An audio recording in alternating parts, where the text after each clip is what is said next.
Hey guys, this will be video 4 for the how to restore a 71 Les Paul Goldtop. And I'm also going to be introducing another project that I'm about to start. It's a 73 Les Paul Goldtop.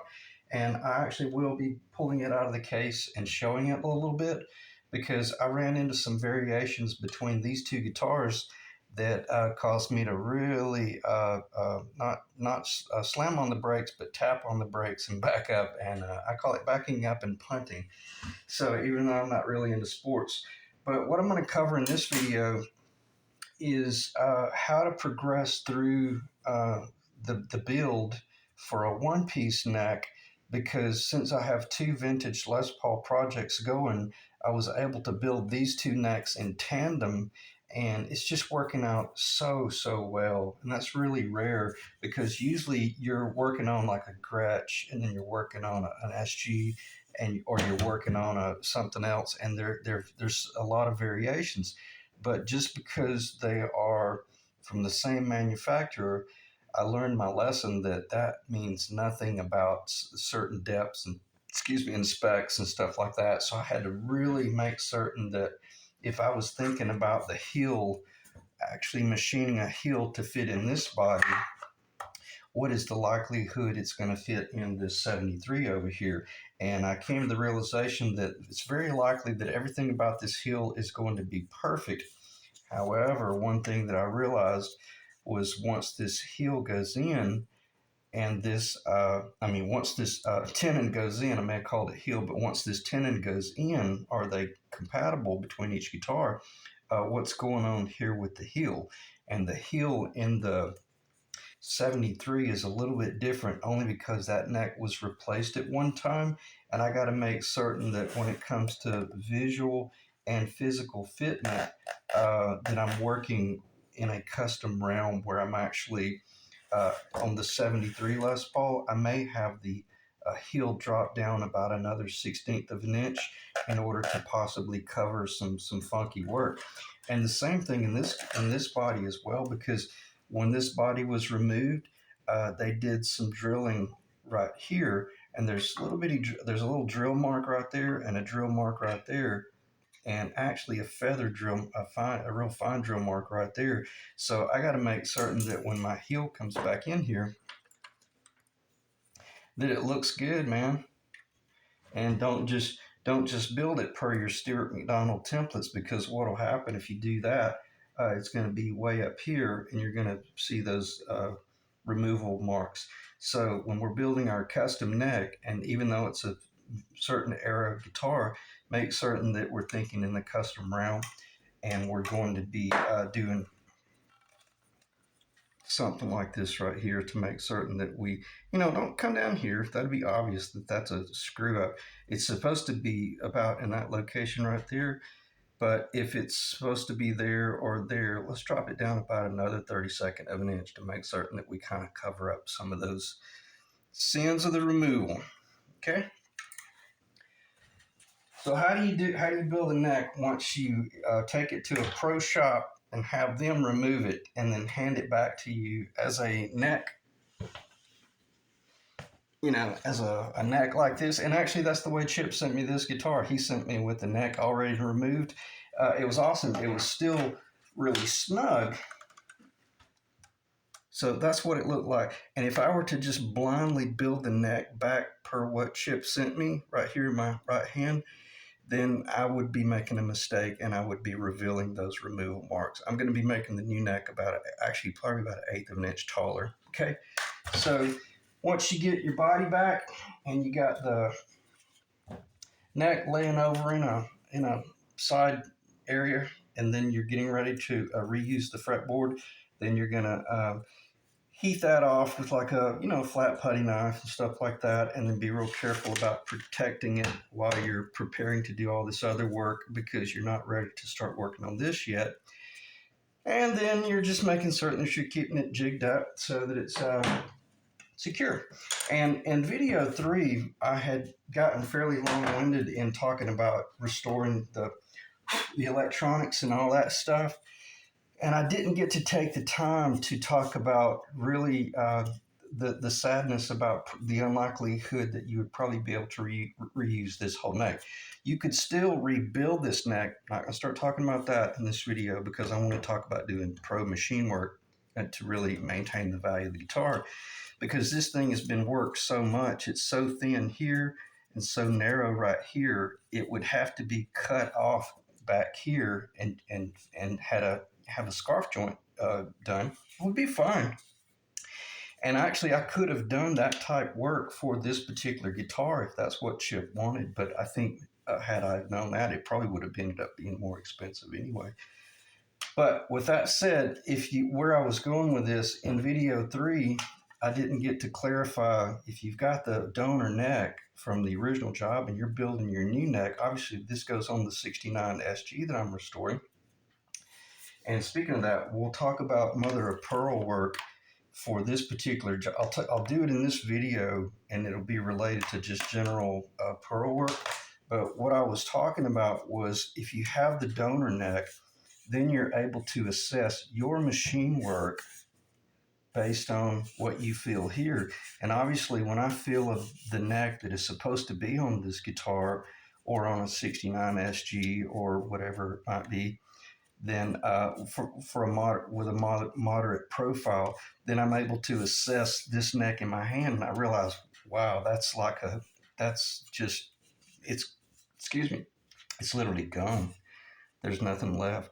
So you see how much of the neck is actually missing. And actually, well, let me stop because I'm spending too much time talking about a restoration. But you see what's missing. You're missing a lot of the neck in this guitar right here. Where I got sidetracked, it really goes up to about this location right here. But nonetheless, you're still missing an enormous amount of wood in this lower up here.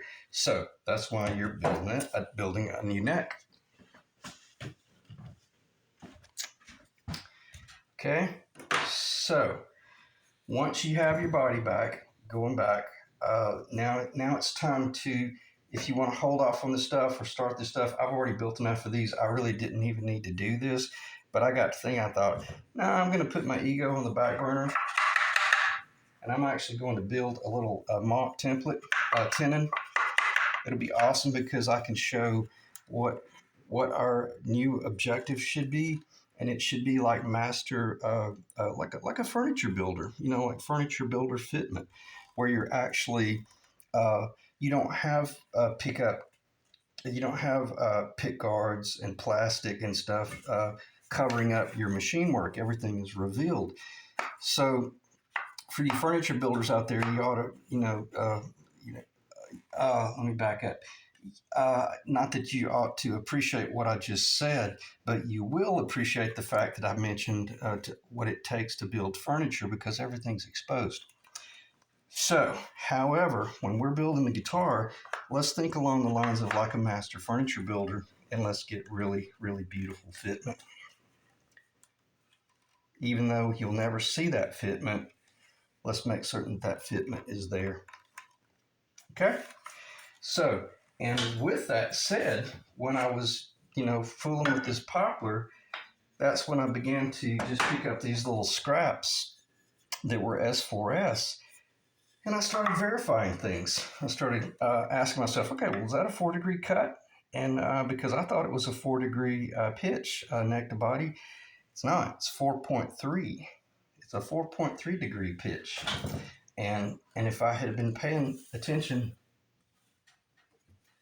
to my Stuart McDonald templates, they say that's 85.6 degrees. Well, the opposite of the remnant of the 85.6 degrees is 4.3. In other words, 90 degrees minus 85.6, called by Stuart McDonald for the 59, is 4.3. What is this guitar right here? That's a 4.3. I got 4.25. I did a 4.25 cut because that was easiest to monitor, but it's basically 4.25 on the bass side. This would be the bass side, and then when you flip it over and put it on this side, and you see what you do is you put it up in here. I wasn't planning on talking about this much. You just put this board in here, hold it in place, Get a real fine mechanical pencil. If you hit it 3 times, just follow the darkest line. Then, rather than trying to set up some sort of gauge and all that stuff and determine what is what, just take it over to your miter saw, man, and just put it on your miter saw. If you're cutting from, well, with this one right here, I'm cutting on the right side of 90. So if that's my line out of the body, I just start adjusting the saw, the pitch, and then working my way up to that. Where's my little radius? Yeah, here it is. I like showing this because you don't lose a finger by showing this. I start adjusting, the degree on the miter saw, and I start cutting closer and closer to that line right there. And then once I hit that line, if it's 3.9 degrees or 4 degrees, or like the SG is 2.5 degrees, then I know once I start doing my machine work on these parts right here, I know exactly where to put my miter saw in order to either use my miter saw to make these cuts or to use my miter saw to make a template by which I can build a jig in order to do it all by hand with my dovetail saw. Okay. And I would really recommend taking the time to build a little jig and then do everything with your dovetail saw. Because with a dovetail saw, you greatly minimize the risk of tear out. Like if this is on the, I'm just going to keep going off the cuff here. If you're cutting this 2.5 degree, or with this Les Paul, the 4.33 degrees, then when you come down with your miter saw right here, you run a great risk because the blade is turning into the cut. You run a great risk of tearing out material right here. And if you got a dull blade on your miter saw, or even just a moderately sharp blade, and you have serious tear out right there, that can end up being an extremely difficult repair because that's the player's side, the bass side, and this is a multi-$1,000 job that you're working on. You don't have those options. You can't, you can if you have to, but you'll find out just how good you are at making repairs. And vice versa, when you're making this cut over here, then you run the risk of tear out. How to minimize that risk is to have a little bit of CA glue. Be careful with the extremely thin though. Usually what I do is use the medium. And before I make this cut right here, if I'm using a miter saw, then I'll put a little bit of CA glue up here, and I'll kind of strengthen it up a little bit, and that'll guarantee you don't have any tear out, because you have done an enormous amount of work to get to the point to where now you can finally start making those cuts, and you got to protect that job, protect the build. Okay, with that said, now you're coming here and you've determined that this is 4.25 or 4.3 degrees, and now you know exactly what it is you're going to be doing. Now the next thing to do would be to determine this angle back here, this inside angle right here. Is this a 90 degree on this plane right here and that plane right there, like it is in this body, or is it per the Stewart McDonald template where it's also cut on a 4.3 degree pitch like that?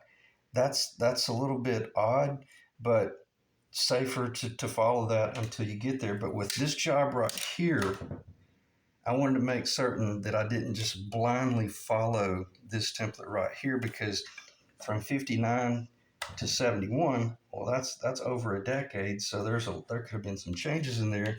And sure enough, what did I discover? Where's the bottom? 90 degrees. Okay, so that's awesome because that makes it easier for me to think as well, because now I'm just thinking, okay, well, if I'm getting my furniture grade master woodwork builder tenon in there, then I'm going to be working with a 90 degree in there. So what is that? That's side number 7. As I have covered in the SG series, I've always been talking about side number 1, side number 2. I'm pointing right there at the bottom. Side number 2, the little hill. Side number 3, 4, 5, 6, and there's side number 7. Even though side number 7 might only be a quarter of an inch tall, do you think tone transfers all the way down the neck into that and then into the body? And then what if you have a gap right there? Well, I can assure you the tone stops transferring and it has to go out the side. So let's make certain that side number 7 actually helps transfer some of the tone into that body. Okay, so we got side number 7 under control, and quite frankly, we've already gotten sides number 1, sides number 2, side number 3, or maybe we'll jump up to side number 7. So 1, 2, and 3, and then 7. Okay, so we've already got 1, 2, 3, and 7 under control. So all we had to do next was start making the determination of how do we complete sides number 4, 5, and 6, which would be here, here, and on the bottom side. Surely you know what I'm talking about. So you see my point in when you're doing fit work like this, and I'm not saying that this company did not do that type fit work, because yeah, they were hitting sides 1, 2, 3, 4, 5, and 6, but side 7 was typically left gapping pretty bad. Okay, and just listen to that.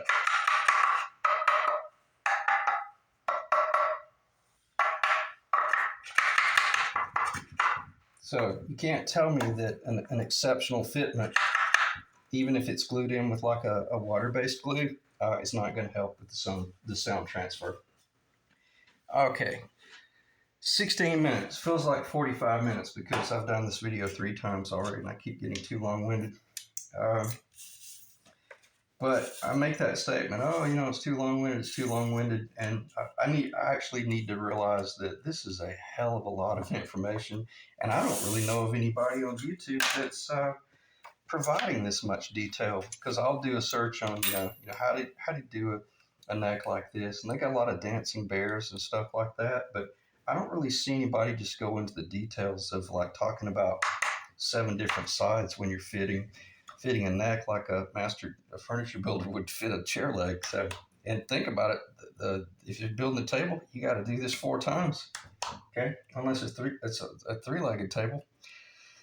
So with that said, again, now let's move into how do we rough these out for a 1-piece. I'll spend a little bit of time talking about a 3-piece, but only briefly, only because I spoke about it enough in the last video. And I did. If you go to video 3, I talked about, hey, you might be just working with a 3-piece neck, because this neck right here, that's a 3-piece neck, and what we call a multi-piece neck, because see, it doesn't necessarily have to be 3 boards that are all the exact same width. The central board could be built up of 2 really beautiful fine strips of maple, and then like a 1/4 inch center. So I would call those 3 in the middle just a 1 piece. It's still, to me, a 3-piece, even though a lot of people call that a 5-piece neck.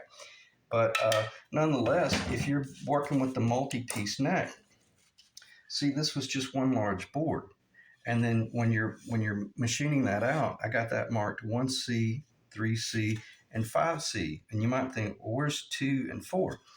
Here's 2C, and here's 4C, so that once I glue 1, 3, and 5 together, I know exactly the orientation so that I can, from 2C and 4C, pick up my, where are they? Well, they're missing in action. They're probably over here on the side table. So that I'm able to pick up my 2C and 4C once I'm doing my ear. Sorry, I should be showing it right here, so that I can pick up my ears. Therefore, when I turn this neck and I'm viewing, if this location right here, it basically came from this location right here, because it had to turn on this neck. I think it's a 14 degree pitch in order to add width and strength to the outside. And then from this side over here, I was able to carry this one up to that side right there. Okay.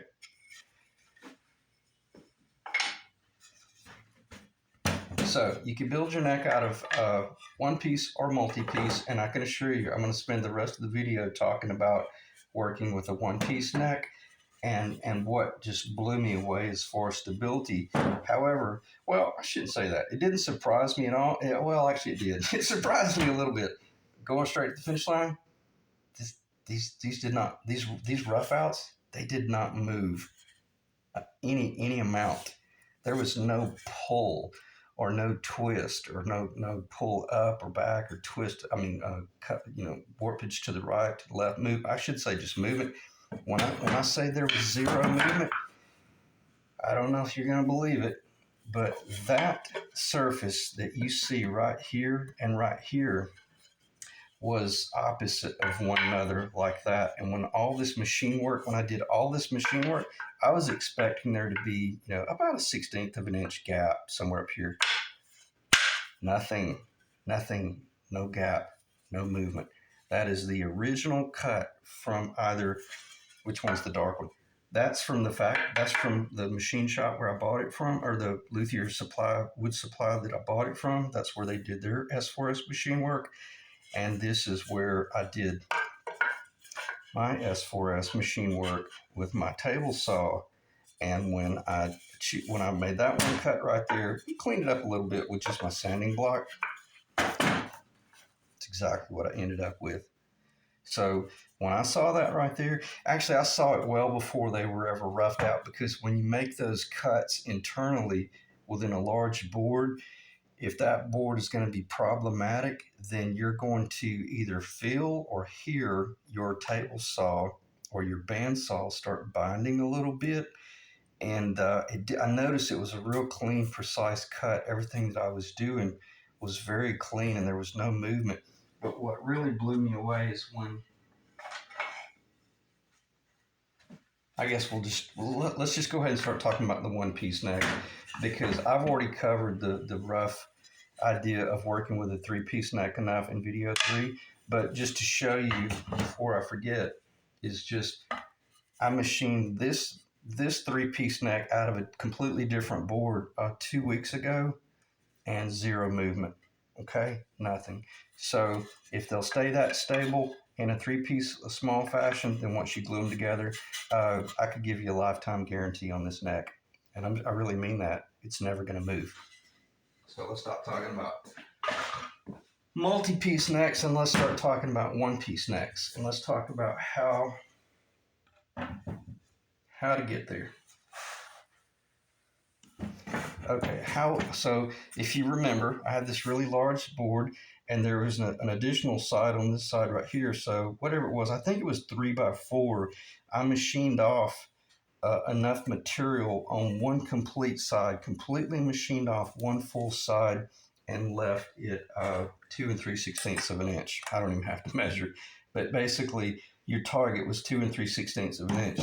And when I say I went straight to the finish line on the width, because I want to be 2 3/16 of an inch back here at the end of the fretboard. Even if there was a little bit of movement, once this goes in the body at the 16th fret location, which is way far. See, this is roughly 2 3/16 of an inch wide right here. It's a little bit more. But once you go all the way up to the 16th fret location, which is right there, is that right? 12, 13, 14, 15. I'm sorry, I didn't see the two pearls were missing right there. 12, 13, 14, 15, 16, 16. Once you go to the 16th fret location, considerably more narrow because of the taper. So, and I have to digress here briefly. If you're building a neck for a Les Paul replacement and your board is only 2 1/8 of an inch maximum width, you're just barely going to be able to get that neck in that guitar. Barely. You really need to be a little bit wider. But this one obviously was 3 inches wide. So once I cut it down, what I wanted to do is make certain that I was maximizing the width of that drop off the entire side, which came off one of these sides here. In other words, it's not a cull. It's very rare to get that right there. And you don't waste that right there. I'm talking about the flame. That's hard to find. And you certainly don't don't um, you don't call that stuff. Okay, so you see how stable it's staying. That's another neck, even though it's a built-up neck. And I can do my machine work at the headstock pitch up here, whatever pitch I want. So there will be an internal scarf joint on that one. But once it's all said and done and you flip it over and look at it from the back side up here, then you'll be seeing a stinger, a black nitrocellulose lacquer stinger. So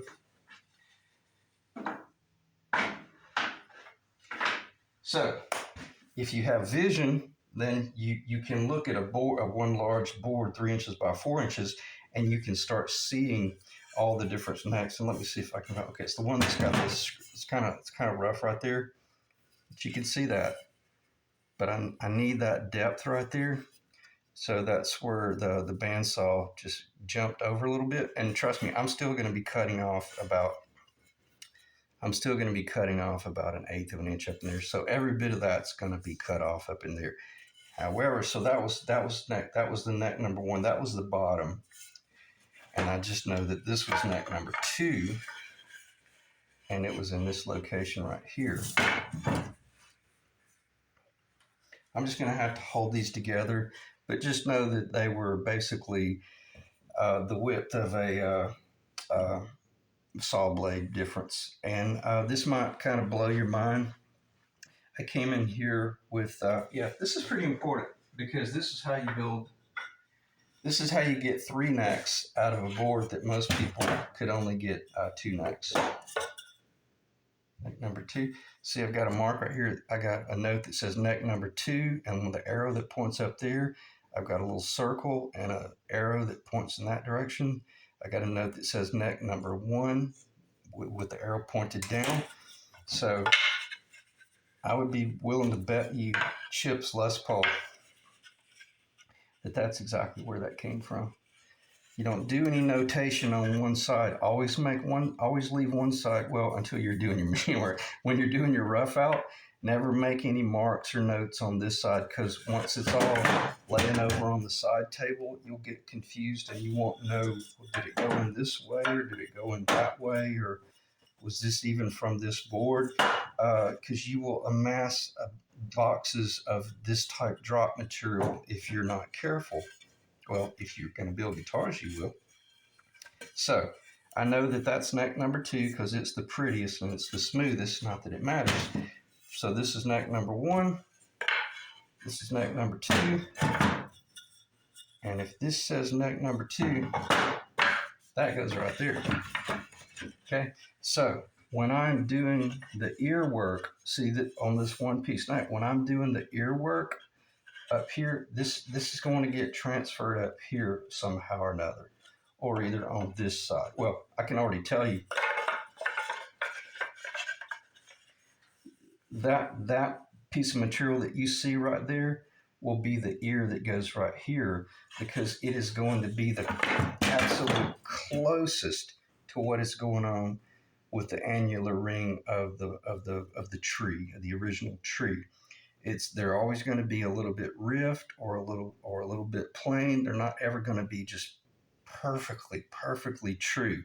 They'll be pretty darn close from time to time, but for the most part, even if they were perfectly true quarter sewn, when you bring this up here and then you change the degree, well, you've put different annular growth rings in different locations because of the pitch.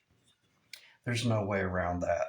And that's why if they, like the jazz guitars that have the extremely highly figured head necks, typically once they went to the glue in the ears on it, that's when they got really ugly, because it's like, oh, wow, you couldn't even match your 2 boards. It's virtually impossible to match those ears unless you just kept the grain. I do need to talk about this. If that came from that location right there, you could do your ear like that, but you've created an incredibly weak headstock.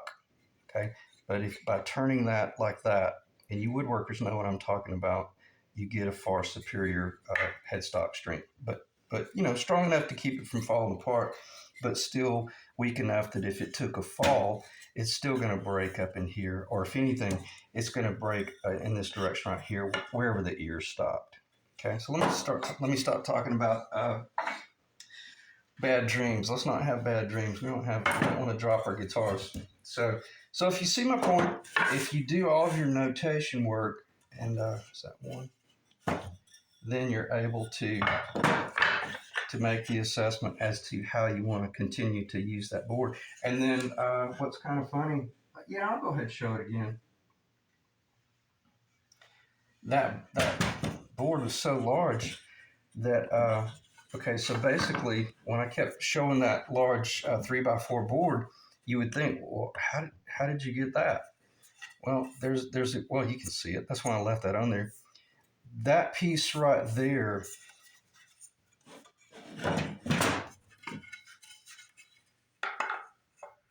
came from right there. Okay, so in other words, once I cut this leaf out, now I was able to remachine these two surfaces and glue them together. And what's going on with the annular ring, the rift? It's as close as you can get. There's a little bit of change, but for the most part, every bit of this is going to be in the body. All this is just to allow me to do a deep and extreme. Okay, so let's say that's the bottom of your heel. Let's say that's the heel location right there. Then that would allow me to do almost a 2¼ inch thick bodied neck. What's that? It's a jazz guitar. So I was able to, by being patient and cautious about or really good design and layout, I was able to get a master level jazz neck out of this rough out. And because it's a jazz guitar, once I do the headstock work up here and gets the black stinger on the back, or even a lot of times they just did a really beautiful overlay of like some sort of figured wood, and then it was a part of the design element, and everyone's like, ooh, how beautiful, but they don't realize they put that on there to cover all the transition of possibly doing scarf joint work in this location right here in order to continue that headstock. Okay, so there's my jazz guitar, or if I change my mind, then I can machine this off and do a typical Les Paul. When I say jazz guitar, see, this is your traditional Les Paul scale, where this is the 16th fret location. But since I have not defined this is really important.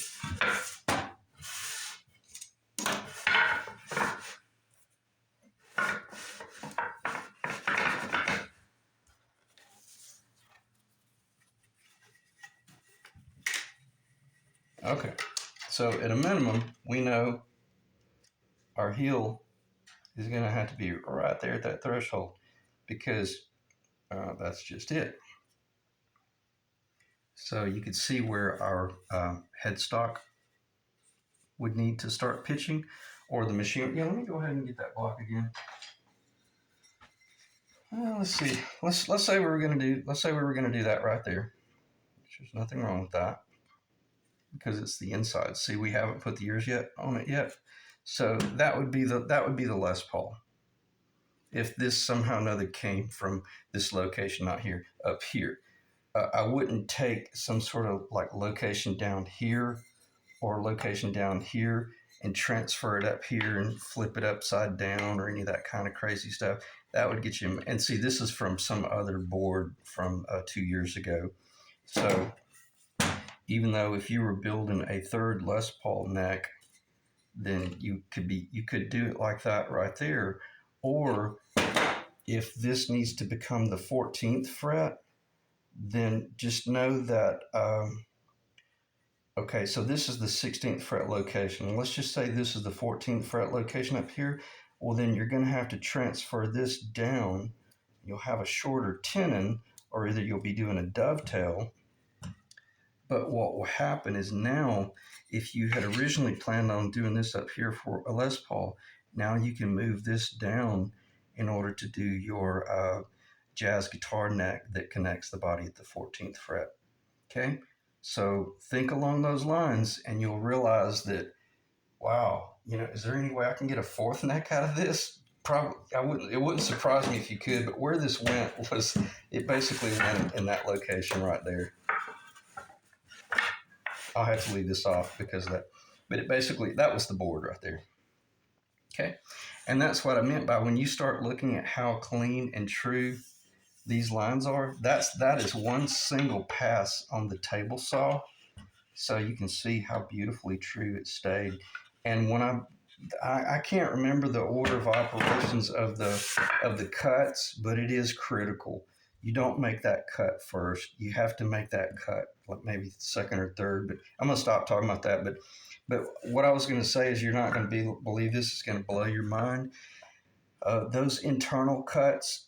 See, most people just use a bandsaw, but my bandsaw, it's okay. It's just an old Craftsman, but I don't trust it enough to get three necks out of a billet. But I trust my handheld contractor saw. I've got a 7 1/4 inch, fairly high quality contractor saw.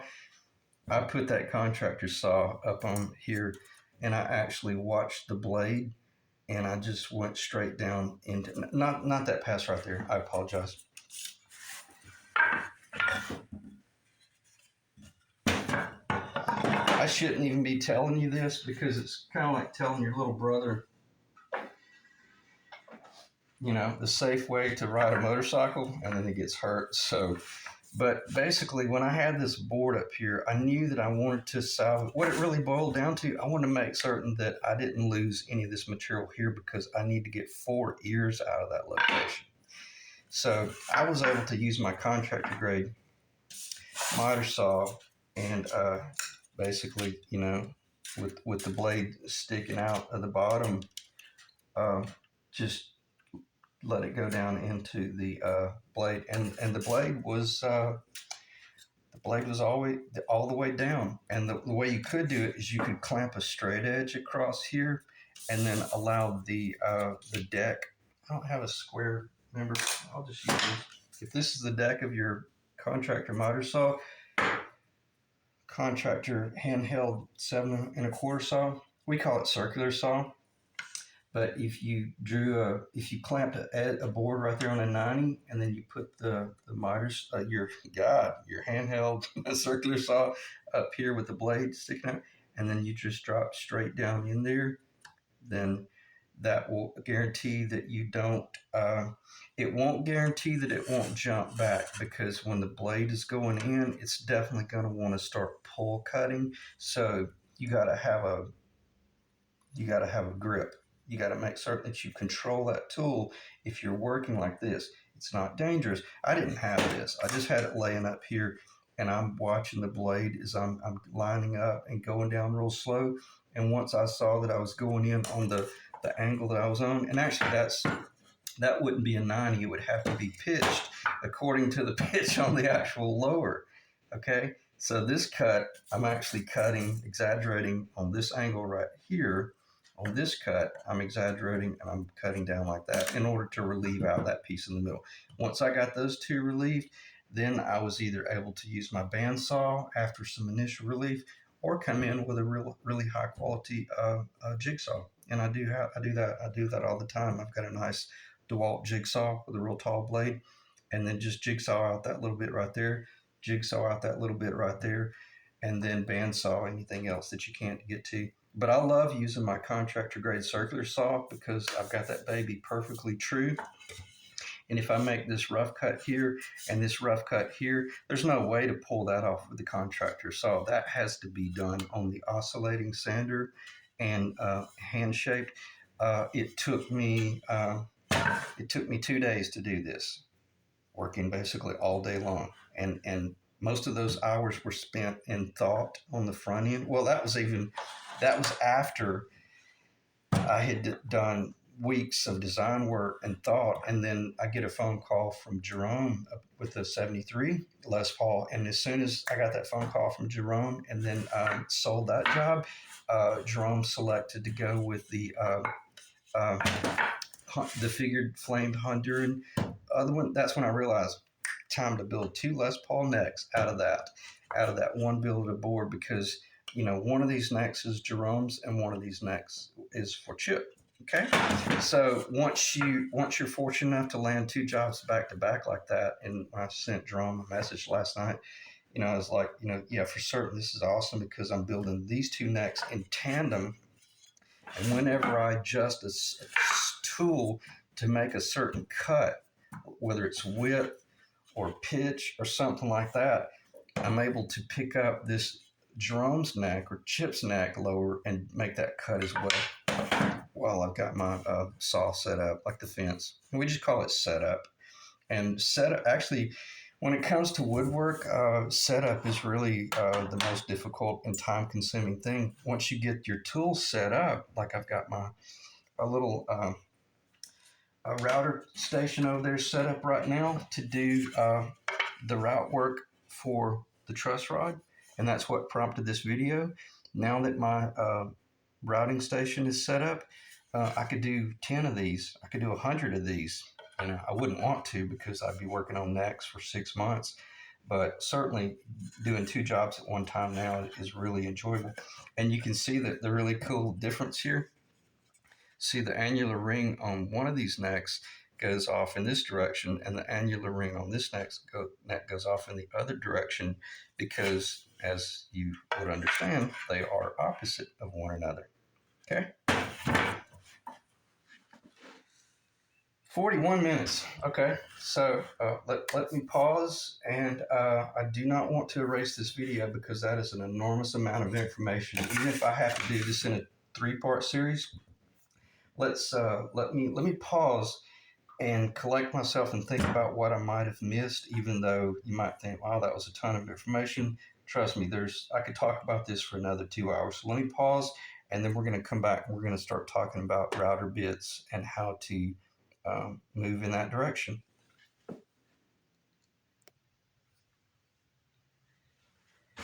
Okay, when you're preparing for your layout on your initial board before you do all your rough out, you got to be crystal clear as to what it is you're building. If you're building or restoring, if you're restoring a 59, you're going to be working with the shorter headstock overlay. And if you're working with the custom, it's obviously longer. So if it's longer here, then it's got to be longer here. That's a given. But when I'm doing all my design work and layout work, and I'm really thinking about what it is that I'm actually building, I'm usually cutting fairly close to the finished guitar. So much so that I know exactly where the nut location begins. And this is dangerous, though, because according to the machine, the tools that you use to cut that out, if you came in here with a real sloppy handheld jigsaw, you could end up with a lot of tear out on the back, so much so that you would lose a really beautiful job. So I have to pay particular attention of how it is that I actually make that transition right there. But there'll be more on the back just because of the pitch of the board. But couldn't do a custom, so I like cutting it really close. And obviously, when you're looking at this headstock right here, it's considerably longer. Well, just you guys know that. You don't need me telling you that. It's just it goes up to the actual tip of the horn there. The tip of that point right there is basically the length of a 59. So considerably longer and bigger. But most of us know that because, and then the reason I put this on the table is because this being the custom, not only are you looking at a longer headstock, this is hard to do, but I am not taking this pearl out. When you're looking at your custom headstock, then you need to be planning on using an overlay. and this one's 3/32 of an inch thick, 100 mahogany. Typically, they do go with a holly. Uh, anyway, Eric and I were talking about that last night, and he was like, "Yeah, no, they sometimes they go with a holly. It's kind of irrelevant. You just want something with a real slick surface. I could go with the maple veneer overlay atop that and do a custom headstock, but I would have to make the neck lower longer in order to compensate for the thickness of the binding. And what I'm about to show here is if you were, and see every bit of this that I'm talking about, it applies to, these are the same. It applies to,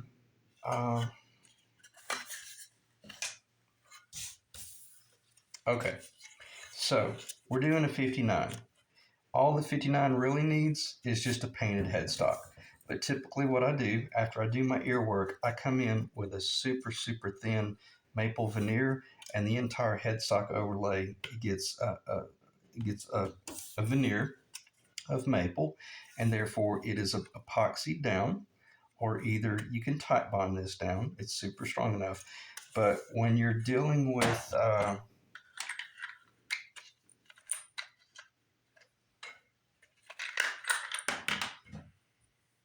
transitioning into the nut location, let me just see if I can get up there and it not fall off the table. Just imagine that piece of green cardboard is maple veneer overlay. Then I've got my rough headstock up here. There's nothing wrong with the maple veneer overlay going right up to the nut.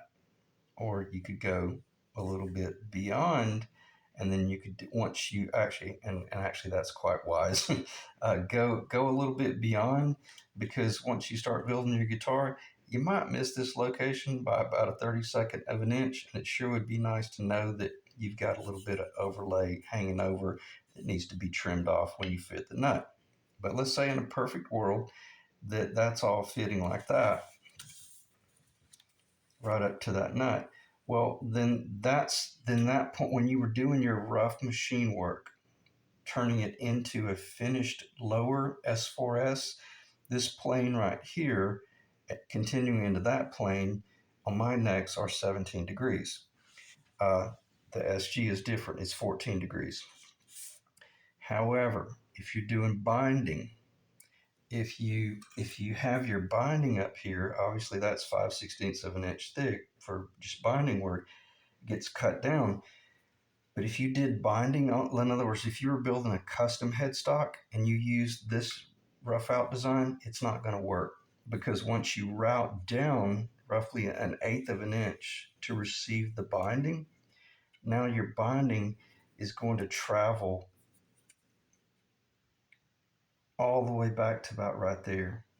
Let's just look at positive and negative space, and just, this is so hard to do just with one hand. And trust me, I'm going somewhere with this. This will get you in trouble so fast that your head will spin. Just look at the mahogany above that binding and think of that as being the actual binding itself. Now your binding traveled all the way back to the binding on the fretboard back here. So if you're going to build a custom or a guitar with binding, and you want that binding to fit properly, I think I can explain this without confusing anybody. You can extend your neck lower about 1/4 of an inch farther out in that direction, so that once you do your binding, once you route down for the binding, now it actually hits at the very edge of the nut. Okay? Just think through that. If you don't understand what I'm talking about, just rewind and process through just doing like a 59 type headstock overlay where it can be super thin. And then the nut is all the way up against that, works great. Or either your binding, and if you have the foresight, in other words, if you don't want to do an overlay, I apologize, but if you're doing an overlay, then this is fine, because let me just offset it a little bit. See, now that'll work. Okay, if you're doing that overlay, especially if it's 1/8 of an inch, then you're covered. And then that's why if you look at a vintage Les Paul custom picture compared to a 59, that's why they look a little bit different at the nut location right there. Okay, so think along those lines, because if you don't, it'll bite you, especially if you end up with this not being long enough for your custom. And see, that piece of overlay that I've got right there is just barely long enough intentionally to do the custom headstock, because I want to make certain that I don't, if I start cowboying a few things, it's okay. Sometimes I'm making decisions on the fly.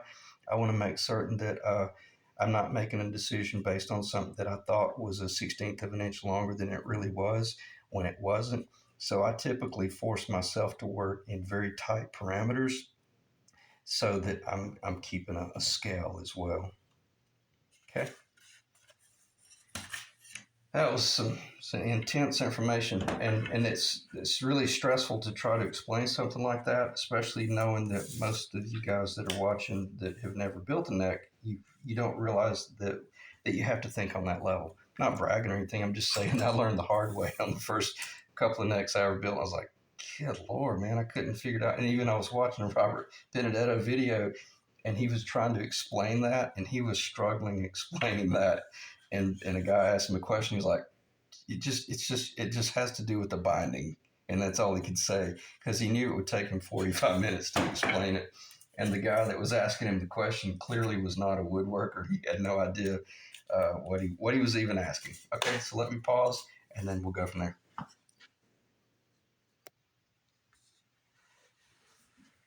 Okay, so kind of recapping what it is you're actually doing, fitting a neck to a body.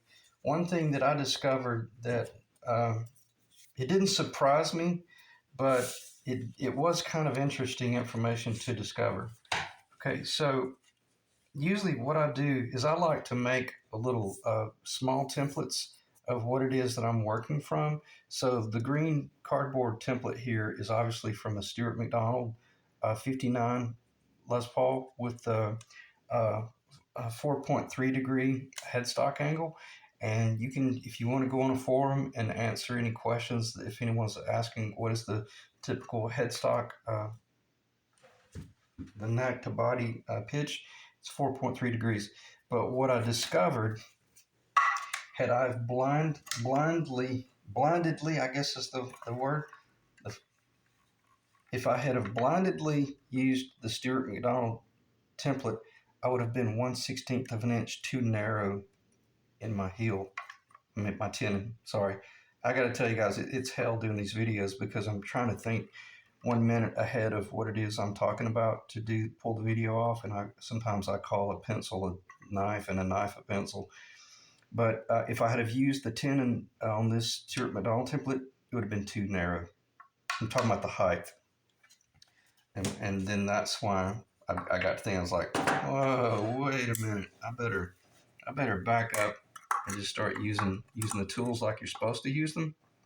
And then, once I did that, that's when I realized, what is that number? Or do I even care what that number is? Maybe I just want to go over here and scribe this to a piece of poplar and machine that height. But the magic number is 1 1/2 inch depth on this guitar in my hand. Exactly 1 1/2 inches deep.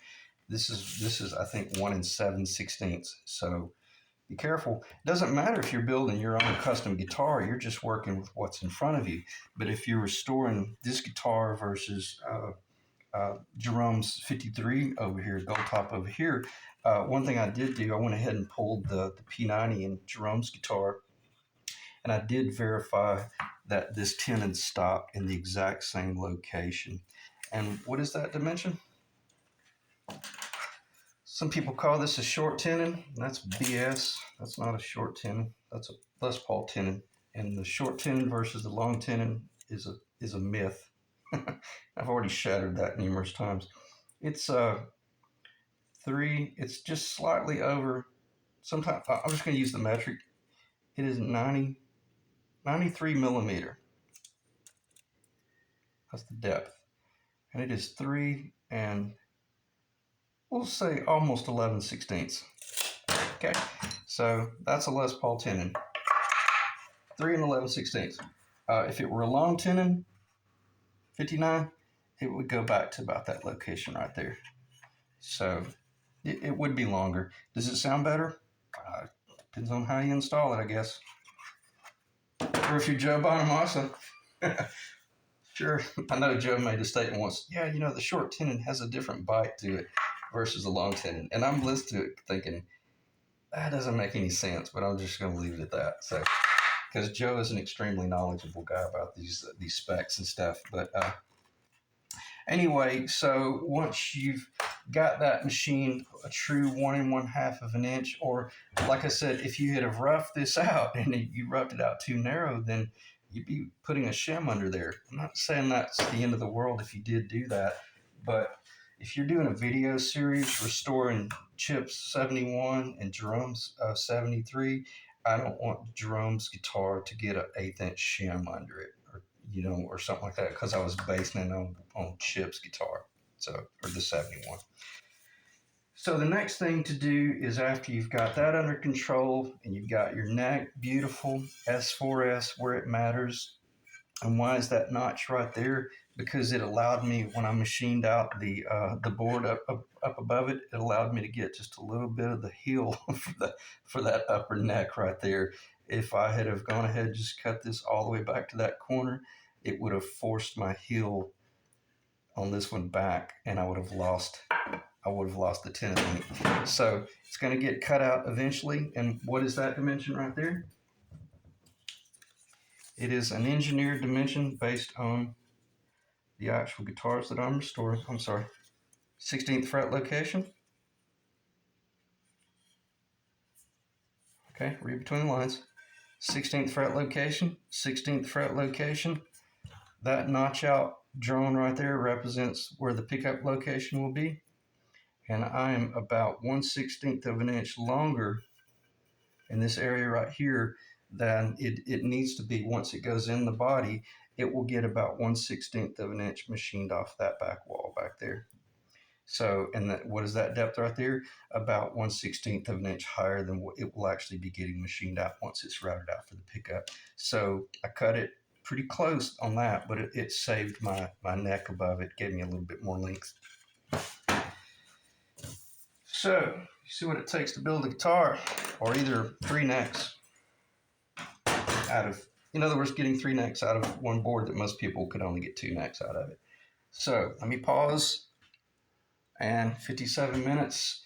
I could just kill the camera, I could kill the video right there, but let me just do this. Let me just talk about the generalities of what it is I'm about to do, and then I'll end this video, and then I'll do another video where I literally walk you through the stages of going from one bit to the next. So let's just talk about that. In other words, I was hoping to do some of this work on camera and pause and then come back and show you the progress. But let's just talk about design right now, because we spent so much time talking about the importance of that right there and how to assess what it is you're working with. That, to me, that's more important at this stage in this build than it is to show you, oh, look what I can do with my router table. So if you've got where's that neck? Oh, here it is. I thought I had another one. I got so many necks in here, I don't even know what stage they are. And actually, I had to label, this is for a chambered body flying V, is what this is going to be going to, because it's the 19th fret location. But let's say you got this board right here, and you're getting ready to, and it doesn't have the truss rod in it, has not been machined. Looks like this right here before that machine work. What I did is I set up my router station, as I mentioned, so that I could just find the center line. And it is critical because I'm getting ready to install. Yeah, I'm sorry, I should have just had one of these on the table. Okay, one on the right is for the Les Paul. The one on the right, or Les Paul replica. The one on the left I'd use for the Flying V, the Explorer, or either a restoration or a replica. So you get these in different lengths. Love this. This is a double adjustable truss rod. Won't start talking about that. Um, but nonetheless, I do want to put it in a certain location so that after the guitar is finished and I'm all excited and it's pretty and it sounds really good and I'm getting ready to install the truss rod cover, that I didn't make some sort of idiot move and have that way too far out, and now I can't get the truss rod cover screw into anything. Would be that bad of a deal if I was building that Les Paul custom with the 3/32 of an inch overlay or 1/8 inch overlay. I got something to put a real short screw through, but I build mine back here where it stops right at the I'll just have to let it lay down. It stops right at the edge of the actual pitch, and then that guarantees that even if I only have you know a little bit of wood there, then I've got something to put the screw through. But with my neck builds, see, this is obviously, it doesn't have the overlay yet, but there is a little fillet right here because of the full length. That's a 1/4 inch wide. Goes up here and it steps up to a larger fillet, so that once it's all said and done, that truss rod is now embedded within the body perfectly, and then all of this wood fillet is epoxied in. I don't tight bind that in, I epoxy all this in very clean. I don't want sloppy epoxy getting down around this truss rod at all, but it wouldn't hurt even if it did, because it's designed to function really well. You don't want any epoxy where there is blue on the sides or the bottom, but it's no big deal if there's a little bit of epoxy that just kissed the top there. That's no big deal. So in this next video, I'll be machining in that direction. But in order to get there, you have to find the center. And then how do you find the center? Just by finding the center. And I use obviously find it with my tool first, and then I verify, this side and this side, and I triple check. And see, that's off. I'm just cowboying it. I triple check it and I make those marks. But then I go over and I set up my router station, and I'm going to be going from this bit here. I'm going to be going from this bit here, this 1/8 inch bit, only because once I set up my router station, if I miss it a little bit, well, I should only miss it by just a very minimal amount. And then I'm going to use that to just do a test cut all the way down to the end. And since I'm working on that side, I make a mark down here on the neck when to stop, because I'm working blind. I don't have no idea where the router bit is as it's passing up under it. And then I just know when to stop. So once I found my center on that one, verified that these two are identical.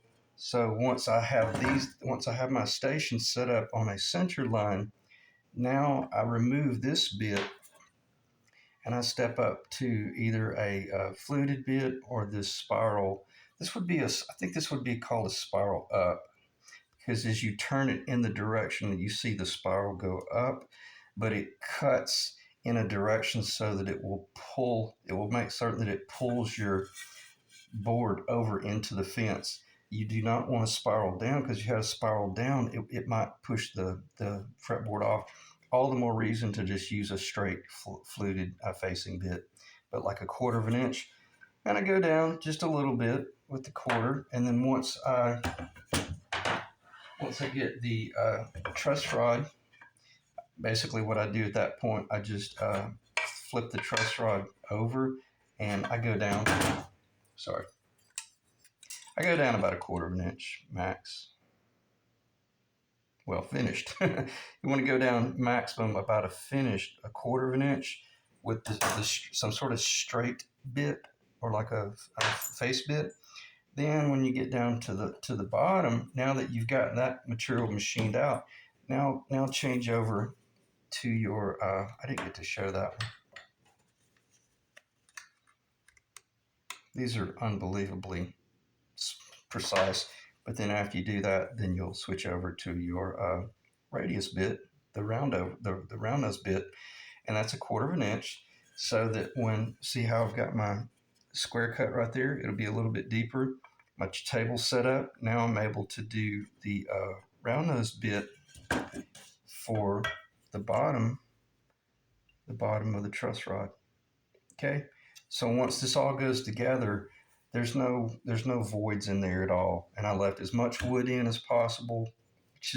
It's a very precise way to build a neck. I had never seen anybody build them that way, but I did trip up on one guitar luthier that builds custom guitars, and I rarely read the other information, but he had made the statement about the difference between the way we build our necks is we actually radius the bottom of the truss rod channel. I was like, well, thumbs up to you, man, whoever you are. Never heard of you, but that's awesome that he's thinking on that level to do that type work. Could you do a square bottom? Yeah, you could. It's not the end of the world, but I like the idea of doing precise fitment as if that round rod was actually embedded in there perfectly. So in the next video, what I'll do is I'll go through stages of building the necks, and then, or at least that part of the neck, and then that'll show you how to do it. But with that information that I just shared with you for the last 5 or 10 minutes, if you've ever used a router, a table router, and you've ever, you see exactly what I'm talking about. The only thing I didn't clarify, and I didn't even draw it on the side of here. I'll check the time. Yeah, I can't believe it hasn't cut us off. Depth. You can go a little bit deeper with this low profile truss rod and get them. It leaves a lot more wood in there. Okay, so I'll talk about that in the future video, but I appreciate you guys dropping in, and I'll just stop talking because there's really nothing else to talk about. We've covered a lot of ground there, and in the next video, we'll just continue building the necks, and we'll introduce Jerome's 73 Les Paul Goldtop, and we'll see you guys in the next video. Thanks.